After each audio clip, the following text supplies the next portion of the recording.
Hello ទាំងអស់គ្នាថ្ងៃនេះខ្ញុំបង្ហាញអំពីសម្បត្តិនិមិត្តនារីតែនេះគឺຂະຫນាតធំតែម្ដងបងប្អូនចាតែនេះគឺຂະຫນាតធំចាប់ប្រហែលជា1គីឡូជាងអានេះវគ្គក្រោយស្តុកក្រោយនេះអត់មានប្រអប់ទេបងប្អូនដោយសារយើងដាក់តាមយន្តហោះមកដល់ពេលចឹងទៅគេដាក់ប្រអប់ចេញដាក់ទៅក្នុងកេសឯងអញ្ចឹងបងប្អូនកុំឆ្ងល់ថាម៉េចបាននេះបានចូលទៅអត់មានប្រអប់ក្នុងវីដេអូមុនខ្ញុំចេញមានប្រអប់វគ្គក្រោយនេះអត់មានប្រអប់ទេអញ្ចឹងចានិយាយទៅសម្បត្តិនិមិត្តនារីតម្លៃ$50នេះគឺធ្ងន់1គីឡូជាងចាទៅគឺសាច់ជ័រលេខ1តែម្ដងណាជ័រគឺហាប់ណែនតែម្ដងយើងអាចប្រើបានទាំងពីររុនបងប្អូនទាំងលើទាំងក្រោមគឺយើងអាចប្រើបានមានកន្លែងសម្រាប់យើងប្រើប្រាស់បានដូចគ្នាតែម្ដងចាហ្នឹងហើយទៅគឺជ័រគឺជ័រធំស្អាតមែនតែម្ដងចាហ្នឹងហើយទៅ1គីឡូជាងចាធំចាហ្នឹងហើយទៅធំអានេះកន្លែងគេសម្រាប់យើងប្រើប្រាស់លាងសម្អាតអីចឹងណាបងប្អូនចាហ្នឹងហើយទៅសម្បត្តិនិមិត្តនារីធំណានិយាយទៅអ្នកដែលគាត់ទិញទៅដឹងតែគាត់ពេញចិត្តស្ដូកអត់មានណាថាអូយោទៅខកបំណងខកអីគឺអត់ទេ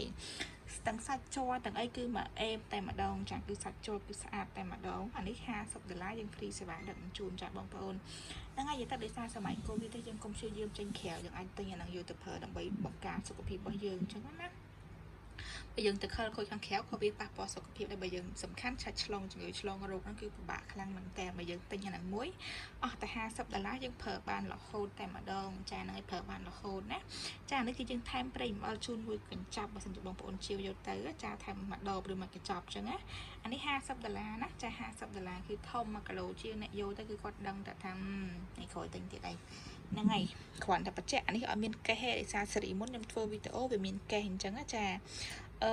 និយាយទៅអានេះគឺសាច់ជ័រគេគឺជ័រលេខ1តែម្ដងចាជ័រលេខ1តែម្ដងចាសម្រាប់អ្នកដែលគាត់មើលនៅក្នុង YouTube គាត់អាច comment ខាងក្រោមវីដេអូហ្នឹងក៏បានឬក៏គាត់អាចទៅមកទិញតាមលេខដែលខ្ញុំដាក់នៅខាងលើហ្នឹងឬក៏តាម Telegram បានបើអ្នកគាត់មើលនៅក្នុង page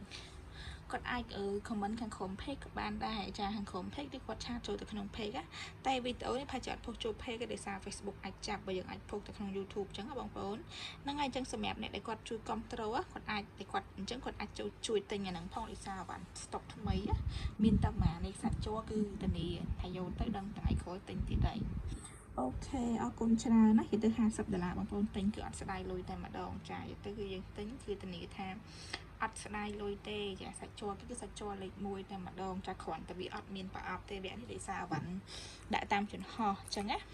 គេបានដាក់តាមយន្តហោះគេដោះប្រអប់ចេញអាកេសវាហ្នឹងអញ្ចឹងគេជ្រក់ទៅថងមកហើយប៉ុន្តែកុំបារម្ភអីបានថ្មី100%តែម្ដងចាហ្នឹងហើយអរគុណច្រើនទាំងអស់គ្នា